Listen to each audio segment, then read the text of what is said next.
Hello, Stoned Apes and others who are curious about the healing powers of psychedelic medicines. Welcome to the Stoned Ape Reports. I'm your host, Stuart Preston. Each episode, I talk to another Stoned Ape, somebody who has experienced the transformational powers of psychedelics, or with a practitioner who works with these medicines. In this episode, I had the pleasure of speaking with Jackson. We discussed his awakening to his own personal power and finding agency over his life as a result of his entheogenic experiences. Please enjoy this episode with Jackson. Well, Jackson, thank you for being a guest here on the Stoned Ape Report. So I'm excited to talk to you and hear your story. Thank you. So why don't we start off with, kind of tell everybody your Stoned Ape story. What was going on in your life and what brought you to psychedelics, and what kind of effect did they have?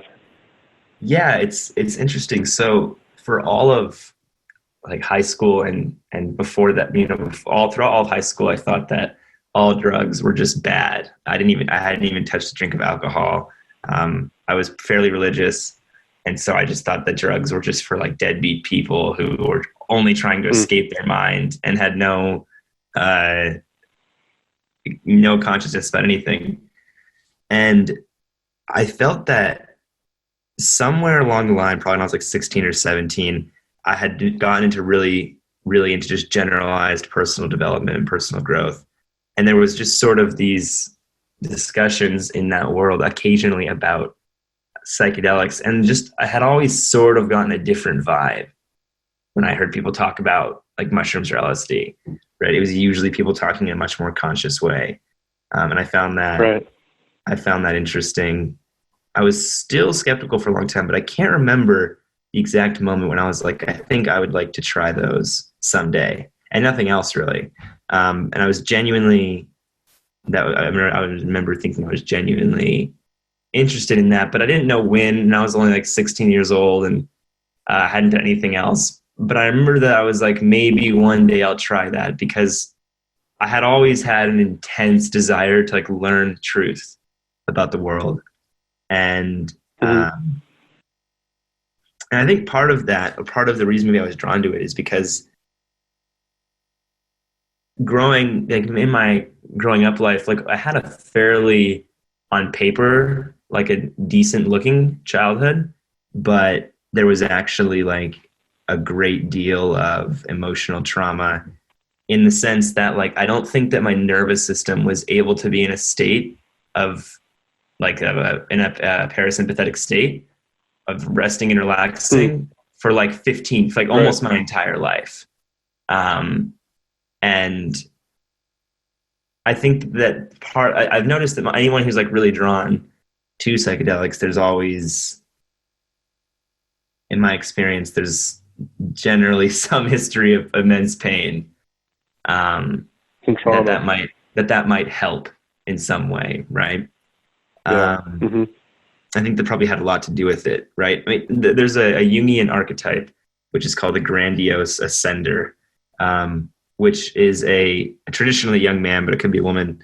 But it's a young person who finds spirituality or philosophy as a means of sort of escaping or ascending above like the wet, gritty unpleasantries of life, which is actually an unhealthy thing. And it's sort of like, I call it like spiritual bypass, which, so I think the initial reason that I got into any of spirituality or psychedelics was to ascend above the things that I didn't want to accept about my life. Now it's one of the greatest parts of my life, as I've learned to integrate that, which is what psychedelics even taught me. But, at first there was this idea that I was just going to go and become ultra spiritual and ascend above all of the difficulty in some way. So then my first experience, go ahead. I was going to say that, yeah, go ahead and talk about the first experience, but what did the psychedelics actually end up showing you and teaching you, as opposed to the spiritual ascendance? Did it teach you a good hard lesson instead? Oh, totally. Yeah. I mean, there's been many experiences, and I would love to dive into some specific ones. My first, I was at a conference in Mexico, actually, in Acapulco, Mexico. And I had always been so obsessed with tripping like perfectly, exact set and setting, knowing exact dose, all of it. Like I had, every single bullet point of what it should be like, what it should, all these things to an OCD level, to the point where then I was going to be stressed out about it, making sure everything was perfect. And because I never smoked weed or anything. And this conference was in like a big resort, right? And it was sort of like a, I can't, so it's a conference, a bunch of like anarchists basically. And it was like, there was a lot of psychedelic vibe there. And I knew that was going to be something I had the opportunity to do while I was there. And for whatever reason, the opportunity presented itself, and I kind of just abandoned all of my years of research. And I'm very like almost OCD level researching almost everything I do. So I knew everything I could have known having not experienced a psychedelic. And I ended up taking, he had him actually, it was so interesting. And I've since learned through like testing, it was LSD, but it wasn't on tabs. It was these strange pressed pill things. And I ended up taking what I now believe, looking back through my experiences today, I think I ended up taking between 300 and 400 micrograms of LSD. A lot. Yeah, this is my first experience ever. And I was in a resort filled with people, and there was people walking around and everything. And I started to come up, and I needed to go to the bathroom. And then I was going to the bathroom, and the granite started moving. And I thought that was amazing. I was completely awestruck. But then it progressively, naturally, very quickly got much more intense. And I said I was going to go to the beach to calm down. And from here to this day, this was about 2.5, 3 years ago, to this day, my memory is like fading in this area. Because I remember being on the beach, crying, calling my friend, calling the guy who dosed me, saying I needed him to like come get me and bring me back to our Airbnb, which was like a 15-minute walk through the streets of this Mexican city. And which is obviously a very long time in that state. And to this day, I mean, I remember I was really, my entire reality was being 100% challenged and dissolving intensely. I was having closed-eyed visuals that were profoundly intense. So I was completely disconnecting from like normal reality. I was freaking out. Everything I knew was falling apart. And because of like a lot of my like specific traumas of always, I grew up in a way where I was always really hyper self-aware of how I was acting and how I was like always trying to be very, very in control of myself. And so it was for like the first several hours, it was a deeply traumatizing experience, but I was still sort of happy it was happening because I could tell the potential. And then I remember this moment where it got to the point where every individual like millisecond was happening and I would forget about it the next millisecond. It was that intensely present. I remember I was laying on this bed and the person who was helping me was playing me some music. And I remember when I was going to turn my head to look at him, that like moment of just me turning my head felt like this cosmic event. That's how present I was in that moment. And then I would turn my head back to the ceiling, and that felt like a cosmic event. And visuals wise, his face was like completely dissolving, and I was having a very hard time. But at some point, things shifted in an instant, and it was in this beautiful tropical area. And from that moment, everything became like astoundingly beautiful. And to this day, it's the most beautiful experiences of my life, and one of my most beautiful trips of my life. I went outside and the palm trees were waving around and shifting and moving in these beautiful ways. And I mean, the psychological experience, of course, was like, I felt like a new life was just being breathed into me. And that there was something that was just changed that has not gone back since. And it's been changed ever since. So what do you think that change is? what was different before this experience and then after? How would you describe that change? Yeah, that particular experience, I'm trying to think. I mean, overall, the changes are immense. I think that it's almost like a new, like, humble awe was in me. Humility about not knowing anything about anything that I thought I knew fully, but also it's like a childlike awe was like restored. And I was already quite that way, but this time it was even more. And that was really, it's hard to even, it's just an energetic thing. Like I felt like I was just more, as cliche as it sounds, just more aware or more awake in some way. And I could dive into some other trips very specifically that I've like made very, very specific changes. Let's hear those. Yeah, if you want me just to go into it. Yeah, please. Then after that, I ended up living in Guatemala for a long time, and I had a trip there with LSD, which was not as significant. And then I had my first mushroom trip, which was fresh mushrooms in this Mexican mountain town that literally exists for mushrooms. When you go into the hostel, they have like wooden mushrooms carved, paintings of mushrooms all over the walls, and wow, it's pretty amazing. It's called shoot. I forget the city's name because a lot of people would want to go. It's beautiful. It's not San Cristobal. It's San Jose del Pacifico is what it's called. And it's and you literally go to the counter and you ask for hongos, which is mushrooms, and they go and pick them right then for you, and they come back and they make you a tea. And it's not even a ceremony, they just gave them to me.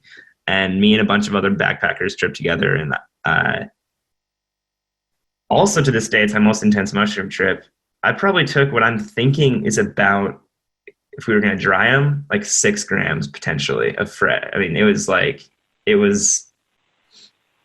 on this trip, it blew my mind. I was sitting there and it's these beautiful mountains. It's quite cold. It's pine tree mountains. And it was so unbelievable. My entire, once the visuals really started to pump up, it was like, again, like each individual moment was so much in that moment. But it was like my entire reality.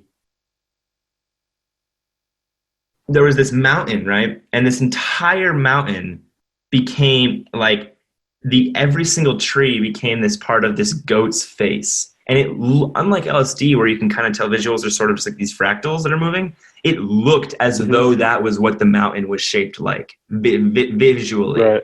Every single surface had these Mayan patterns all over it, and it looked as though I could stick my fingers into those grooves and feel it that way. And then every single leaf of every single tree became this like ancient looking like Mayan face type thing. Every single surface, everywhere, covered in these like sort of like ancient carved faces. And I ended up going out into the jungle by myself and was just like,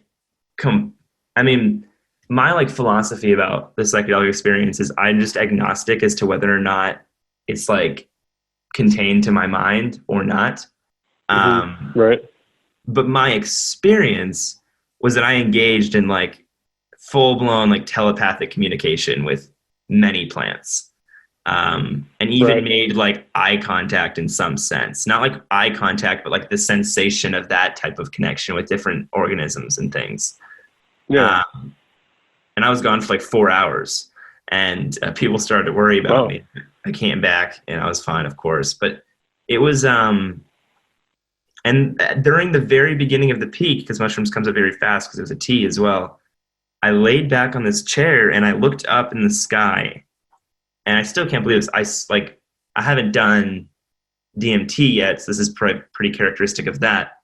But I visually saw and like made eye contact with this like goddess creature in the sky. Like the fractals formed a face and like this incredible like kaleidoscopic headdress and all of the things like that. And there was a direct experience of like eye contact and connection. that trip, it's hard sometimes to explain the exact changes energetically, but it's just, there's something about having an experience like that that shifts something in you. It's Yeah, and what I'm interested in is that shift. Is it hard for you to put your finger on what the kind of the before Jackson was, and then after these experiences, kind of the after Jackson? You know, what was going on in your life, and what kind of change did you note, and could you maybe share with us? Yeah, I think that before these experiences, and there's like two or three more that I really want to dive into, but before all of them, before psychedelics in general, I feel when I experience difficulties or struggles of life, I just identified with them deeply and sunk into them. And that's how I experience the world, as most people do. Now, I feel that it's almost everything that I experience from a place of like presence, in the sense of being aware of the difference between my experience and the silent witness within me that is witnessing my experience. And or like I'm gonna talk about one trip recently that has had a profound impact on me. So I think this was actually about 3 weeks ago. I think one of my highest doses of LSD ever, which was exactly 300 micrograms. And which might have been more than the Mexico one. It's hard to say because I know exactly how much today, but I did not know then. So it's hard to compare. But right. That trip reached a place where, so my mind, when I trip, tends to go a lot of the time to extremely dark places. And sometimes involuntarily, and sometimes I'll have, and it's completely mind manifested, and I'll have like closed-eyed visuals of some really scary things, just like really intense, like sharp-teethed faces, red fiery eyes, like basically like straight up demons, and stuff that I've seen stuff that I think most people, if they saw, would say that was a bad trip and not want to do it anymore. But well, I'll reference two experiences. What makes it not a bad trip for you?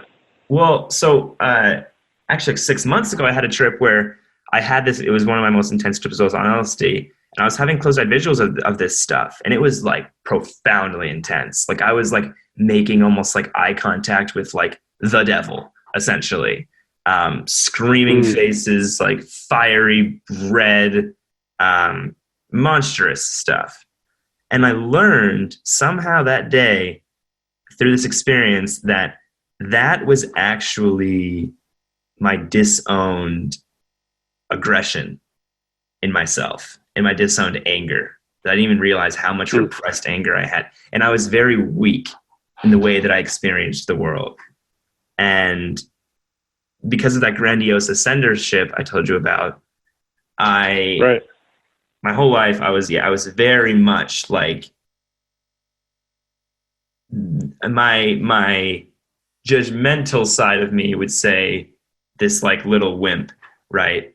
And I just completely disconnected from the part of me that could be like genuinely angry or aggressive, 100%, which is very, very common for anyone who's like a grandiose ascender or any young man who gets into psychedelics in general, unfortunately, because that's not actually what it is, but that's just the archetype of people that tend to lean that way.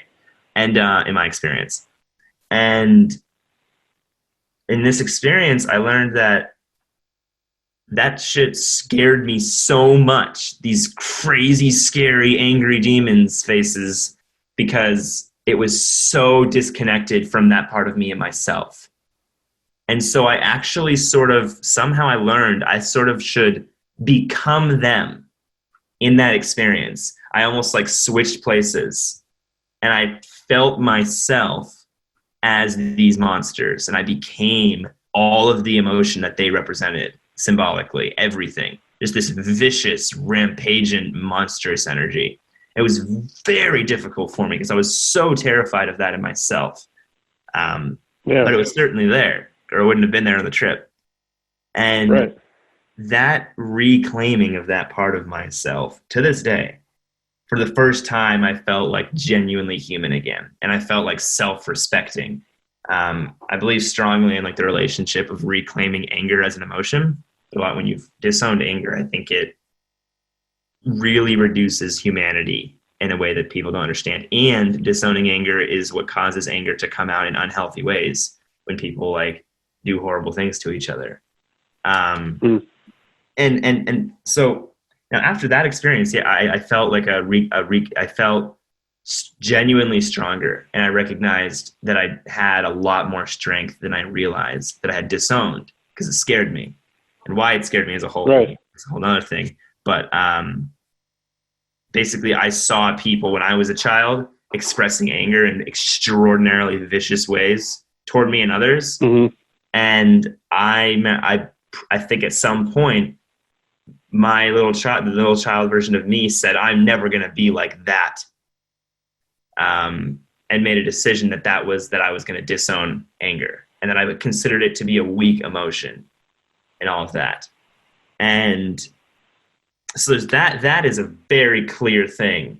And pretty much now, any time that I feel anxiety, or when I like see if I'm tripping, if I see those kinds of monstrous faces, I know that I'm disowning that part of me. I make the automatic assumption that whatever I'm seeing is something about myself that I'm not accepting. And I almost feel like, I don't actually think that in this case they're like actual conscious things. I think it's just part of my own projection of my trip. But maybe it is something, I don't know. But I know that when I'm in that,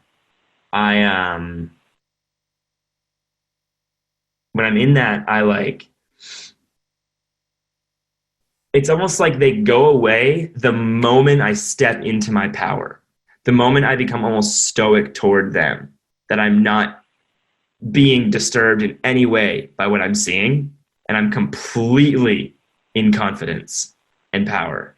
None of that stuff even appears. When I'm in an anxious, weak state, I'm being tormented.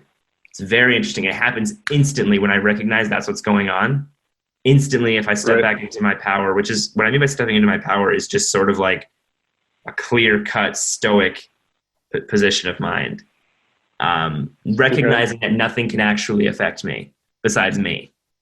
So on that, there's another trip. There's one of the most powerful, which was about 2 or 3 weeks ago.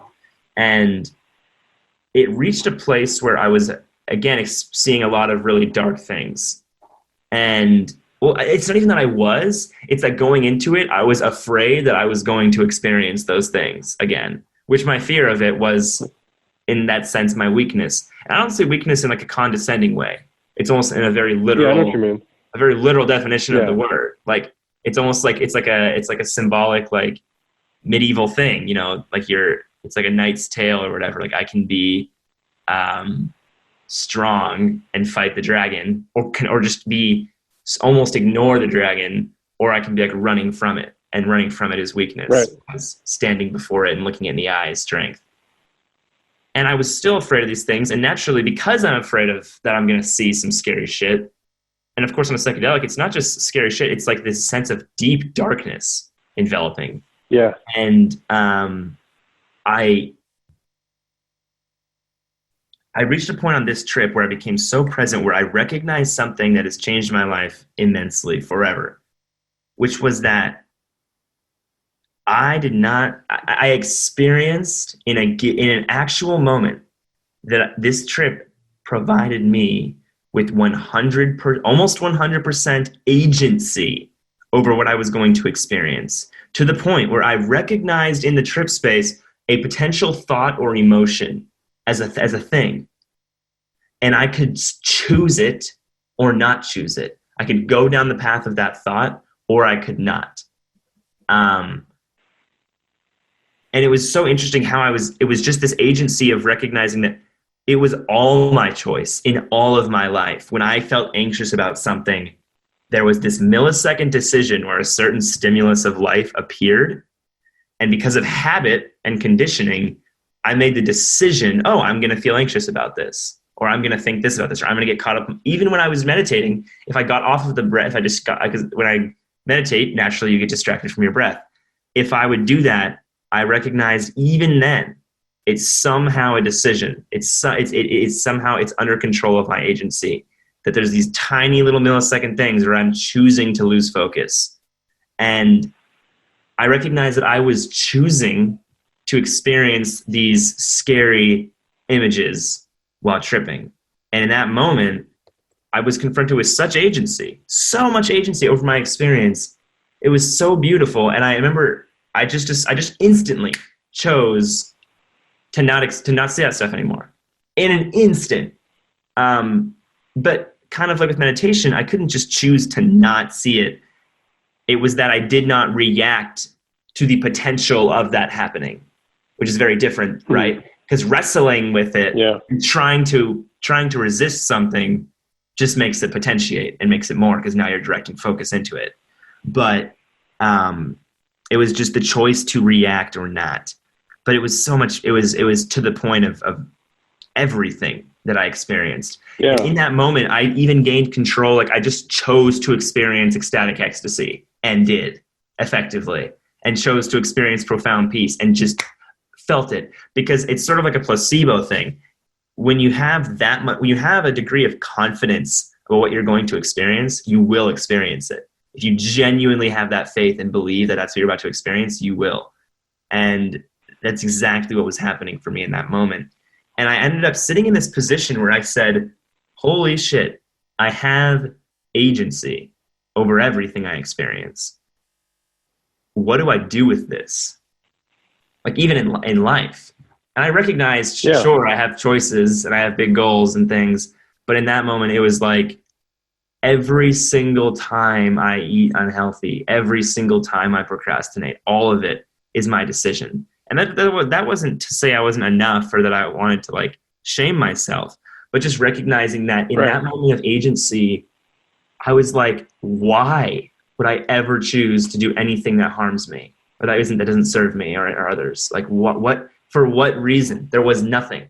It was just based on habitual conditioning of what I was thinking was most appropriate. Somehow I learned that when I have a goal and instead of pursuing it, I just lay in bed and feel anxious and depressed. Somehow I determined that was the correct thing to do. Even though I knew consciously it wasn't. There was somewhere I learned that was the response. And in that moment of agency, I was like, I've chosen that. Every single time I'm doing that, it's my choice. Or I could choose to get up and like create art and do the things that I want to do. And it was so profound to see how much those choices were within my domain, and how much I could just like, even like my excuses for myself, I would just choose to summon them to justify why I was like making myself feel worse. And yeah, it's amazing. And it's only been a couple of weeks or months, you said, since that lesson came about. I mean, how have you seen? Yeah. Have you seen it start to play in your everyday life? Absolutely. Currently? Since then, I have, honestly, this morning even, all the time during this call, it's been, I learned something that applies to everyday consciousness. Now, I don't always have the same level of in the moment in tuneness with the exact thoughts, decisions, but I discovered a part of myself that stands in that seat of a personal agency that I can access a lot more, almost all the time. I get a lot of, like, for a long time, I had severe anxiety. You know, it manifest in my physically, in my chest, in my neck, in my diaphragm. Yeah. And because of anxiety, which I've learned, I dealt with something called depersonalization for a long time, which is like an extreme version of brain fog, where you feel completely disconnected from reality. And I've learned that, and those things still pop up sometimes, right? Or just like the lack of focus, or all these different things pop up. Yeah. And it's still a thing for me. It's a struggle that I deal with a lot. But the place of agency is absolute 100% clarity. No matter how badly I've eaten, no matter what I'm feeling mentally, no matter my emotions. It is 100% clarity, because I can tell myself, oh, there's all of these things, but they will not affect what I do, my agency. It will not impact what I'm going to be doing. And as soon as I step into that, all of the stuff just disappears almost, because it has no purpose. Wow. Yeah. Not immediately, but when I actually start doing the thing, right? When I go to my computer to like make music, for example, if I feel all this resistance, I'm just like, there's resistance, and I'm going to do the thing anyway. And then shortly after, I forget about the resistance, or whatever. Like it's not even, but even the resistance, I feel is my choice, that I've habitually learned to create resistance in certain circumstances, because I've been culturally trained that people are afraid of, creating art and pursuing their best self, and all that. And so there's this decision point of like, oh, I'm going to feel resistance because I'm moving to create art or whatever. And the agency, I mean, it's everywhere. It's constant. And sometimes I have to be aware to not be too much trying to get into my agency, because then I'm going mad trying to control my experience. But, oh yeah, it's profound. Like even this morning. Yeah, giving you a good perspective. Yeah, I mean, it's probably one of the most life-changing things I've ever discovered in my entire life. Like it is the definition of being in touch with my personal power. The level, the opportunities for my life have expanded like tenfold, because I've always had huge ambitions. And I'm 20, so like I've always had really intense ambitions. But not all, many things I wouldn't act upon, as many people understand. Everyone in the world will understand that feeling. Right. But like now it's like, oh, I can do anything. And I've always said to myself and others, you can do anything. But like I am 100% in touch with that truth right now. Anything. That's fantastic. It's pretty freaking amazing. And I feel empowered in a way that I've not ever. And I've been creating so much more, been manifesting so much more, and just recognizing those choice points, and recognizing not that I even have to overcome resistance, recognizing that oftentimes the feeling to feel the resistance is something that I manufacture, and I'm choosing not to do that. And that's amazing. That's a great lesson. That's really, yeah, that's an amazing Stone Dave story. Have you shared this with other people? Because you and I talked before we started this that one of the purposes of this podcast was to help remove the stigma around psychedelics for some other people. Have you had conversations with parents, family, friends, about these kind of experiences? And if so, how did they react to you? Did they look at you like you're crazy, or did they get it, or somewhere in between? Yeah, I think so pretty much everyone in my life is very aware. This is something I do a lot. My parents are actually pretty supportive, in the sense of like, my parents grew up in like the 60s, and they haven't tripped probably in 30 years, but they've been around the block in that regard, I'm pretty sure. I've talked to my mom about that experience and other ones. And sometimes it makes her a little uncomfortable to have those conversations with me, but I know that she knows that I'm like in good hands, in the sense that I'm not like doing anything profoundly bad for my life or anything like that. Right. And then my dad is a little like, I don't really have as much of a relationship like emotionally there, but I know that he's sort of, he's like, he's probably like, oh yeah, it's good stuff, or something like that, whatever. But like, I have 5 older siblings, most of whom have tripped and understand the value. I think there's probably, and then like, a lot of people know me as like the person who's always talking about the value of psychedelics. I think that there's definitely probably people in my world who think it's insane and unhealthy. I'm certain of that. Right. But you're out there talking about it. When I sit down and have a conversation with someone about it, and they see that I'm not just like this like deadbeat, unconscious, crazy person, it's very difficult for someone to pretend that what I'm saying is just nonsense. Like, especially Yeah. because the kind of thing I just told you about earlier with the agency thing, and like that's like a personal accountability thing, right? And a lot of people's archetype of like a psychedelic hippie is someone who has no accountability, and someone who doesn't create any, doesn't live a productive life in any regard.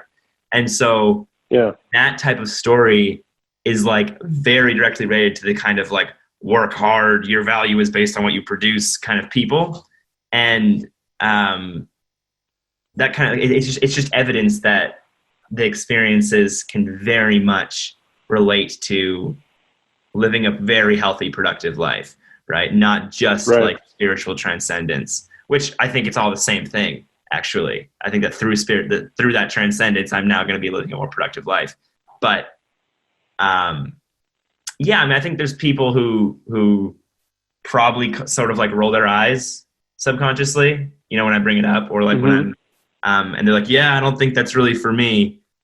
But I haven't actually been met with that much resistance. Good. My mother was afraid that if I went like too public about it with the world, that there would be people who would be like upset, like her siblings and like aunts and uncles who stuff, who are like very traditional, more just like normal. I would say my family's pretty weird overall, and but I haven't. It's been mostly met with positivity, and I've had like, so one of my, I don't know, like something I would very much like to do, especially as things become more legal, is essentially like my like dream job is essentially what I would call like professional trip sitter. Like I want to guide people on their psychedelic experiences to have deeply transformative experiences. Like I want to trip with someone and help them tune into their inner agency the way that I did. I mean, there's many other lessons that I've had that I didn't even touch on here. You know, through many different trips, and I've had maybe even dozens of people in my life. I mean, it could be 2 or 3, definitely over 20 or more in my life so far, that have asked me to be, you know, help them go like facilitate their first psychedelic experience. So there's some. So if you were to do that, if you were to do that, facilitate or offer advice on it, you know, I mean, what do you think your keys are to a good transformational experience? You know, like the ones you've had. What are some things you think, some elements of that are important? Yeah, I used to get, and I've helped. I've had a couple people have their first trip with me, and I used to be really, really intense about all of the specifics of setting and planning for an exact month in advance, and, you know, taking magnesium and every supplement with it to make sure nervous system is calm, and like really kind of intensely controlling of making sure it was perfect. And I think that's not, because that's how I wanted to I want to be very responsible about it, especially given my first experience, which was not that way. But I've learned that rigidness is going to translate into how someone experiences me and the experience. If I'm like, well, if you don't do that, you may have a bad trip. You know what I mean? Like, that's not the best thing to say to someone, because now your experience is almost entirely based on what you believe is going to happen, I think. More with LSD, less so with mushrooms. But now I still think I think that like setting is really the most important thing, more than even mindset. Just having a place. Yeah. Well, that's hard to say, but I think that if you're tripping very hard your first time in some club and you don't know anyone, and it's loud and scary and there's people and you don't know where you are, and you go outside and there's bustling cars, and I think that is almost guaranteed to be a very difficult time if it's your first time. Whereas if you're in like a safe house where you can go around and walk outside in nature, like I think that someone in a positive mindset in the first environment that I described could still very likely have a difficult time. I think someone in a very depressed state, it might be exactly what they need to wake them up and break them out of that. So I'm not always convinced that like if it's been like a tough week, you shouldn't trip. I think that's because a lot of the time people are very afraid of amplifying that because that's what happens. But For me, sometimes the most important times to trip are when I'm feeling highly depressed or when I'm feeling very unconscious and asleep and tired and sad. And so I'm not of the philosophy of like only trip when it's been a really good week and everything is sunshine and perfect. I think that oftentimes you could have a very difficult experience if you just went through a breakup, but that might be exactly what you need. I think that people are averse to unpleasant emotional experiences, so they think, oh, I don't want to trip if it's going to be unpleasant. But I think that's just the difference in philosophy of like getting high versus actually growing spiritually. So that's when I was saying setting. And I think mindset is. I think mindset has more to do with preparation for the experience as opposed to how happy or sad you are in your current situation. Okay, yeah. In that case, then obviously I think that's extremely important. I think it's important for someone to have a good expectation. I don't anymore think that there should be a huge specific intention for a first trip beyond just general growth or exploration. I think that if someone goes in too much with a very specific intention early on, they're trying to control the experience, which is going to make it feel very unpleasant for them, as opposed to surrendering to whatever they're going to experience, if that makes sense. Yeah, because sometimes you have to surrender. It's not going to necessarily follow your intention anyway. It very rarely does, actually. I don't know if it ever has for me, now that I think about it, like fully. Yeah. But yeah, I think that another part of it, more important than anything ever, is relationship between trips that are in person and who's around, the people. Because if you're surrounded by someone, if you're with someone who, if you start having a hard time and that's the person that can hold you and like funnel love into you when you're having a difficult experience, that changes everything. As opposed to if you feel like this cold experience and everything's falling apart and you have no one to comfort you. Right. Yeah, and I think that also, like, I usually always have a big bowl of fruit available for the end. It's the best kind of food for it in my experience. And again, like, I used to have so many more things. Like I had planned activities for tripping. I would have an exact playlist for the full 12 hours.